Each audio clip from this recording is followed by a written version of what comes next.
La información precisa y la música que buscas está acá. Está acá. Sónica Más, un lugar que está hecho para vos. Próximo capítulo. Un programa distinto. Una mirada diferente. Próximo capítulo en Radio Sónica. Bienvenido, Richard. Muchas gracias, muy buenas tardes para todos. Gracias, la verdad es un placer tenerte, siempre cada tanto venís y nos gusta tenerte, la verdad que en Instagram siempre hay muchos comentarios, vos Nico, bueno, con Nico vuelan los comentarios, con vos también, viste, son a veces esos entrevistados que la gente les interesa o quiere escuchar diferentes opiniones. Vos nos vas a hablar hoy específicamente del censo 2022 que se hizo aquí en la Argentina el año pasado y la crisis habitacional o el déficit habitacional que surgió a partir de ese censo. Así que bueno, contanos un poco un tema, la verdad que bastante interesante. Sí, seguramente a la gente le interesa el tema porque es un tema que está en boga y porque el tema habitacional ha tenido una decadencia pronunciada ya desde hace muchos años, que viene en caída libre, y eso significa, como siempre decimos en estos programas, una verdadera tragedia social, y no estoy exagerando para nada. Lo que pasa es que lamentablemente, como existen otros temas muy importantes en el país y que nos abarca todo, como por ejemplo la inseguridad, el problema económico, la inflación y todo lo demás derivado de todas esas cuestiones, a veces no se habla tanto de la tragedia habitacional, insisto con el término, porque se da en esos términos, y esa tragedia habitacional está dada básicamente por varias cuestiones. Por un lado, por supuesto, todo lo que es el contexto económico y social, y también, hay que decirlo, por la mala praxis de los políticos. La política realmente ha intervenido, tiene siempre la tentación de intervenir en el mercado inmobiliario tratando de regularlo, y no hace más que perjudicar. Por años venimos con este tema. El tema de la crisis es terrible. Las regulaciones en las leyes de alquileres vienen desde el año 28 aproximadamente, y desde ahí hasta acá siempre... 1928. 1928. O sea, casi 100 años estamos hablando. De distintas regulaciones que han tenido que ver con congelamiento de alquileres, con confiscaciones, con un montón de cosas según el gobierno y según la tendencia de ese momento. Y realmente la semana pasada se comenzaron a dar algunos datos sobre los resultados que arrojó el censo 2022, y los datos confirman lo que hemos hablado, incluso hablamos en el programa anterior relacionado básicamente y específicamente con la ley de alquileres. Y bueno, el tema de los alquileres justamente está agudizado porque la gente cada vez menos tiene acceso a la vivienda propia. Hay que decir que en el censo del año 2000 o el año 2000, más o menos a nivel país, un 80% de la población era propietaria. El 80%, el 80% era propietaria. 2000 estás hablando. Estoy hablando del año 2000. ¿Por qué? Porque hay un factor clave que tiene que ver con el acceso a la vivienda, que es el crédito hipotecario. Claro. No olvidemos que en la época del 1 a 1, desde el año 91, 92 en adelante, durante esos 10 años aproximadamente que duró la convertibilidad, había mucho crédito inmobiliario, incluso con facilidades muy amplias, a tal punto que se financiaba casi hasta el 100% del valor de la propiedad. Es más, existía el banco hipotecario. O sea, los abuelos de mi hija, mis ex suegros, mi papá, compraban una hipoteca a 20 años, 30 años, y era el 100% del valor de la propiedad. Era la única forma que podías acceder y podían tener su hogar, su techo, sus ladrillos. Exactamente. Hoy no existe eso. No existe en absoluto. Bueno, y en esa época, por supuesto, con todo lo que tiene que ver con el acceso a esos créditos, muchísima gente accedió precisamente a la vivienda, y bueno, fue en esa década que hubo un boom inmobiliario en cuanto a ventas y demás. Los alquileres, por supuesto, bajaron de precio porque la gente compraba, a tal punto, como vuelvo a repetir, casi el 80% accedió a la vivienda. Luego empezó con la decadencia, o mejor dicho, cuando cayó la ley de convertibilidad, y con ella cayeron los precios, cayeron los créditos hipotecarios, e incluso cuando se produjo todo lo que fue la crisis del 2001, que las propiedades bajaron en dólares a la mitad y luego se recuperaron, pero hubo toda una serie de oscilaciones en el mercado inmobiliario que dieron lugar a que la gente empezara a acceder menos al crédito inmobiliario, a tal punto que ya por el año 2010 ya era solamente el 68% de la gente, de la población, la que tenía era propietaria de... O sea, en 10 años, 9 años, digamos, bajó del 80 al 60 y... Al 68%. O sea, mucho. Exactamente. Ya ahí en ese momento. Así es. Y bueno, hay que decir, porque acordate que este programa sale a varios países de Latinoamérica y Europa, sale España, ahora añadimos Francia, que también la están escuchando, veo por los comentarios, y Uruguay también, estamos saliendo también en vivo, igual que Chile, y Brasil, que en 2001 hubo una crisis muy grande en Argentina. Exactamente. Nosotros hablamos, viste, a veces, a mí me pasa que me preguntan, ¿qué pasó? Bueno, una crisis muy grande que casi colapsa Argentina, sí, digamos. Un presidente salió en un helicóptero, digamos, para que se tenga idea qué pasó. Sí, y después hubo como 3, 4 presidentes, bueno, fue un desastre. Sí, hubo 4 o 5 presidentes en 15 días. ¿Te acordás en lo que fue? Sí, bueno, hasta que después, fueron las elecciones y subió. Exactamente. Sí. Y bueno, y ahora el último censo arrojó que hay aproximadamente solamente un 65% de la población del país que es propietaria. 65. Eso, digamos, a nivel país. Ahora se discrimina o se reparte en partes distintas según la región del país o según el lugar. El lugar menos favorecido en esos términos es justamente la capital federal, donde estamos situados en este momento. Solamente el 52% de la población es propietaria, o sea, casi la mitad de la población, el 47%, son locatarios, son inquilinos. Vos es que creí que era al revés. Yo hubiera pensado que en Cava había más propietarios, que es más en provincia hay más propietarios. Claro, por ejemplo en el NOA y en el NEA alcanza el 80% los propietarios. Pero hay una explicación a todo esto, y en general pasa en las grandes ciudades del mundo. Pasa, por ejemplo, no sé, en Nueva York, por ejemplo, que en las capitales el metro cuadrado es mucho más caro, mucho más costoso. Entonces, si estamos hablando de un contexto, de una economía global del país, independientemente de que en diferentes regiones los ingresos son diferentes, pero básicamente, digamos así, estamos en el contexto de una misma economía. En Capital Federal, un departamento usado, depende de la zona y de las características y de muchas variables, anda por los $1.500, $2.000 metro cuadrado. En el interior esa cifra baja a la cuarta parte, por ahí. Claro. Por eso es que es verdad. En lugares como el NEA o el NOVA, como dije recién, se alcanza casi el 80% de la población que es propietaria de su vivienda.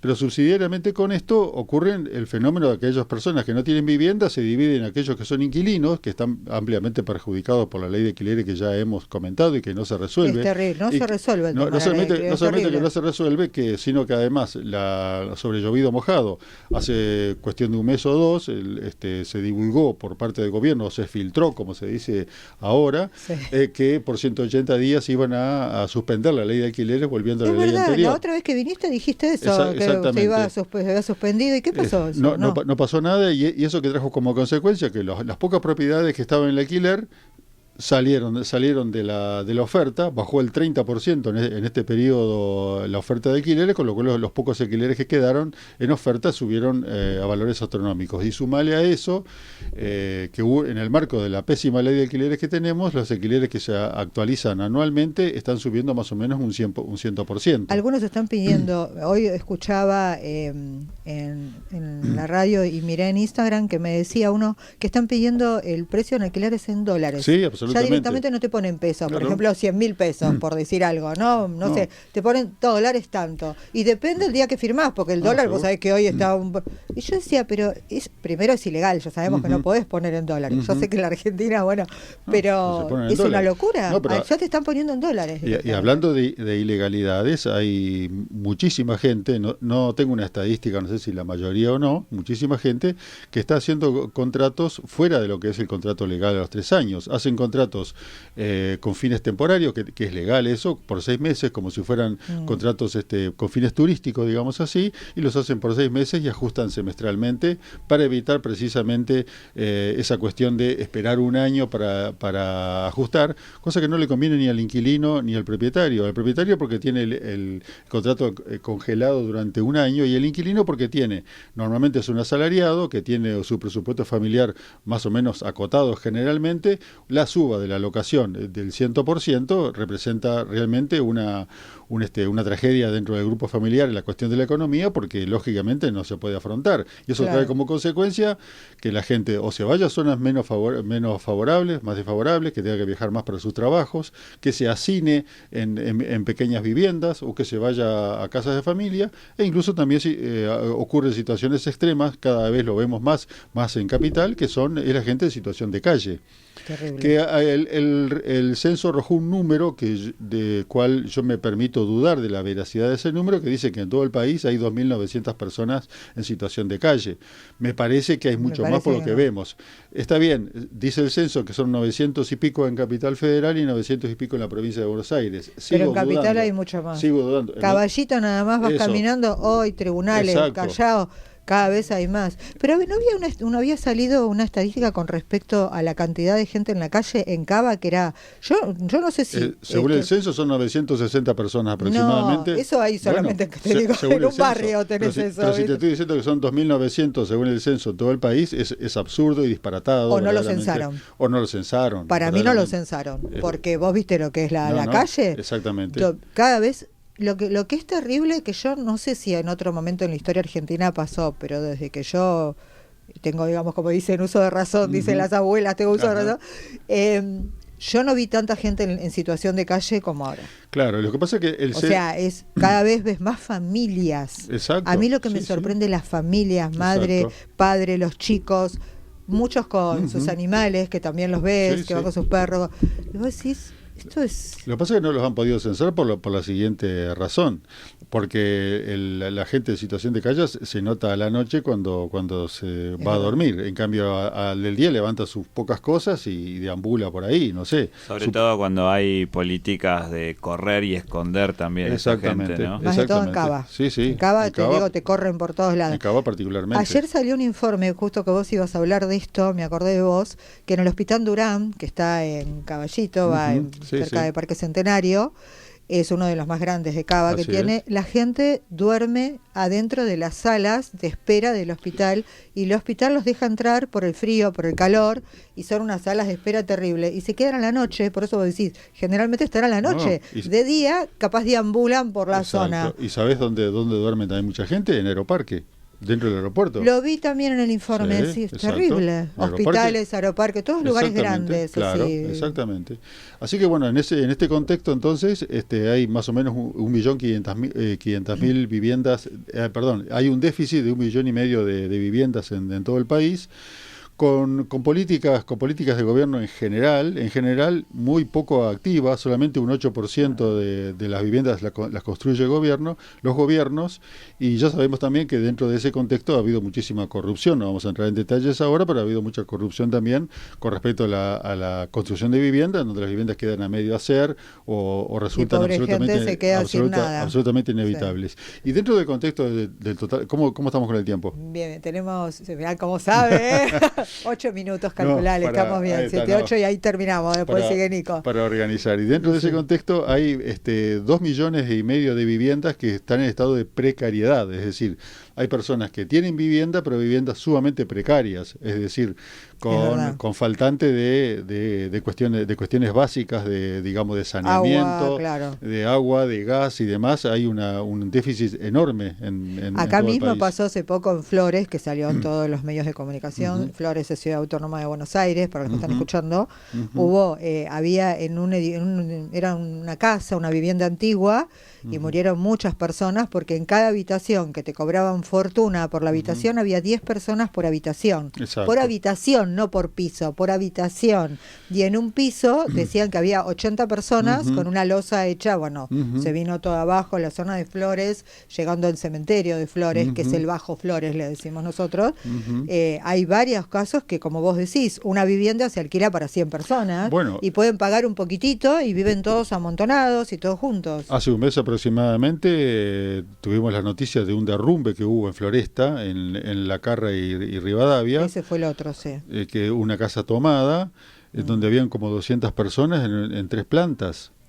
y donde bueno, no fue una tragedia mayor porque la casa empezó a crujir y hubo gente que se pudo escapar. Ahí no murió nadie, pero bueno, empezó. No, sí murió una persona por lo menos. Fue una persona, sí, el otro murieron 2 o 3. Exactamente. Y bueno, ahí había un completo hacinamiento y eso tiene que ver, también está vinculado con lo que hablábamos recién de la ley de alquileres, donde la gente tiene que abandonar viviendas dignas para ir a hacinarse a lo que se denomina casas de familia, que no son otra cosa que son hoteluchos donde la gente se amontona con todo lo que tiene que ver con la falta de saneamiento, la promiscuidad y todo lo que ya sabemos, aparte de la incomodidad y demás que trae aparejado todo eso, ¿no? Sí. Y aparte también tiene que ver, a eso hay que incluirle las garantías que te piden para alquilar, porque te piden el ADN casi de tu tatarabuelo, no sé, te piden cada cosa, que hoy es imposible. Bueno, pero ese tema también, porque está todo relacionado con la cuestión de la mala praxis y también tiene que ver con, vos que sos abogada, Beatriz, con el funcionamiento de la justicia. ¿Por qué? Sí.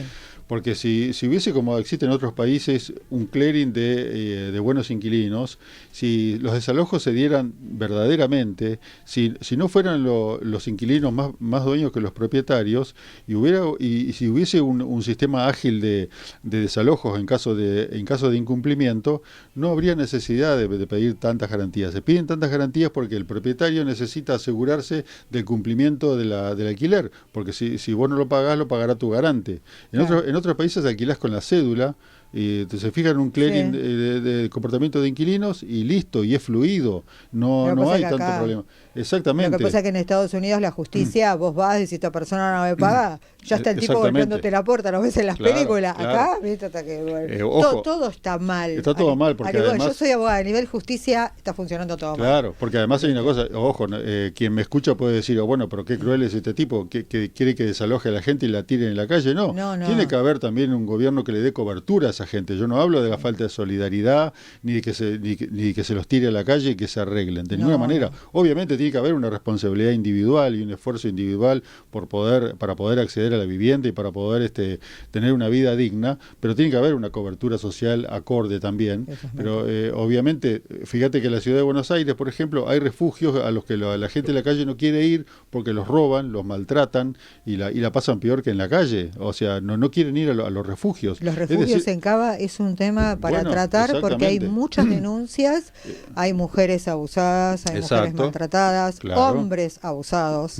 les roban todo, supuestamente son seguros, pero hay un tema gravísimo en Cava con los refugios. Por eso le digo, es un tema que me interesaría después tratarlo, y si vos querés tratarlo, es gravísimo lo que está pasando acá, porque no quieren ir, prefieren dormir en la calle que ir a un refugio. Exactamente. En la esquina, cerca de donde yo vivo, había una pareja viviendo y vino la policía, no sé quién, denunció, bueno, viste que hay gente siempre fuera de lugar, no molestaban, pobre gente.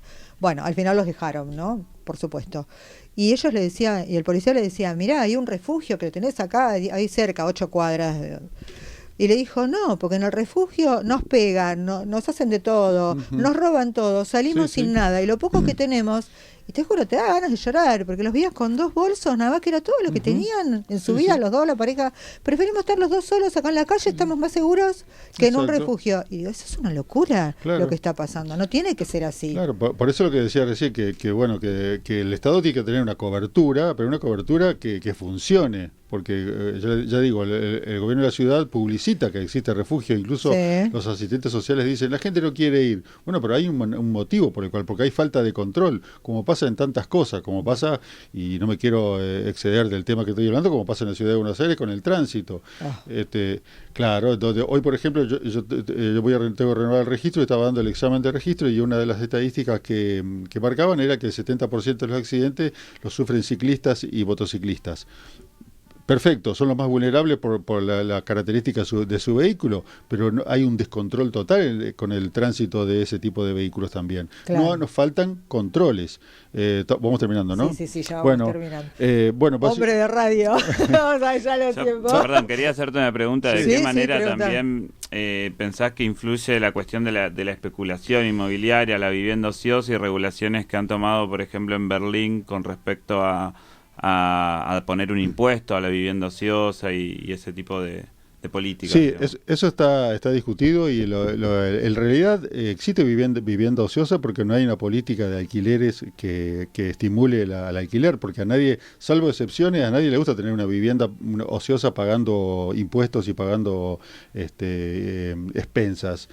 Como existe una ley de alquileres nefasta y como existen muchas regulaciones, obviamente muchísima gente que tiene, digamos, la espalda como para poder sostener una propiedad sin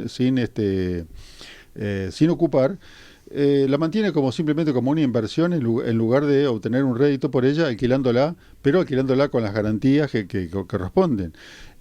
Han habido experiencias, yo conozco la experiencia que vos mencionabas de Alemania. Es otro contexto, es otra sociedad y además es muy difícil poder extrapolarla a nuestra realidad, pero el caso de las viviendas ociosas en la ciudad de Buenos Aires básicamente tiene que ver con justamente las políticas nefastas de alquileres que no estimulan a nadie a alquilar. De hecho, hay una sobreoferta de venta precisamente porque los propietarios no quieren alquilar, y eso trae como consecuencia incremento de los alquileres y después todas las derivaciones que hablábamos recién respecto de la tragedia que tienen los inquilinos para poder acceder a la vivienda. Perfecto. Te sumo una, perdón. Sí, no, está enganchadísima con el tema. Me reinteresa, pero hace poco se había comentado también que el gobierno de la ciudad iba a sacar un crédito para alquileres. No, el gobierno de la ciudad lo que hizo, sí, un crédito para la mudanza y una bonificación de la garantía, que es lo que mencionaba recién, del 70%. Pero no sé qué instrumentación tiene eso. De todas maneras, es una ayuda y todo lo que sea ayuda vale y es bienvenida, por supuesto, pero eso apenas es un paliativo dentro de una situación general que no ayuda para nada. El gobierno de la ciudad también iba a hacer exenciones impositivas a aquellos que alquilaran, por ejemplo, que no paguen ingresos brutos, que no paguen ABL. Pero nada, no pasó nada. No digo que no pasó, yo no lo sé. Yo tampoco. Yo hasta ahora no atendí ningún cliente que haya accedido a ese tipo de beneficio. Es loable. Y también, y eso va a ser un tema que pienso tratar en otro programa, si es que me invitás, Beatriz. Siempre estás invitado, ya sabes. Es un tema un proyecto de ley que se denomina covivienda, que es un tema que está en este momento en la legislatura, se está discutiendo. La covivienda tiene que ver con construcciones en terrenos fiscales, donde la persona puede acceder con un derecho hasta 70 años, ¿verdad?, acceder a una vivienda mucho más económica. Los detalles todavía los desconozco, lo estoy estudiando el tema, pero es un proyecto bastante interesante que ha tenido, por supuesto, detractores, como los hay en todos. Hay algunos detractores que son detractores por cuestiones políticas simplemente. A mí no me interesa el color político de quien la presentó, pero es un tema interesante, por lo menos novedoso. Es interesante por lo menos para solucionar el tema habitacional, claro, ¿no? A lo mejor puede no solucionarlo, pero por lo menos puede ayudar y contribuir a esta tragedia que estamos viviendo, que están viviendo los inquilinos. Afortunadamente no es mi caso, pero el caso de los inquilinos. La mayoría son inquilinos. Sí, en la ciudad de Buenos Aires el 47%, así nomás. Sí, es impresionante. Es impresionante. Sí. Bueno, gracias, Richard. Bueno, un placer. Igual, seguimos, pero bueno, terminamos con la entrevista de Richard. La verdad que fue, re interesante el tema, un tema bastante difícil. Bueno, vamos a un corte y después venimos con nuestro segundo entrevistado, que está acá en el piso, Nico Abrate. Ya volvemos, gracias. Sumamos información. Sumamos voces. Radio Sónica y Sónica Más. Dos radios en un mismo portal. www.sonica.com.ar. El grupo radial online más importante del país. Martes por la tarde. Y vos estás escuchando Próximo Capítulo con Beatriz Dátoli y equipo, aquí en Radio Sónica.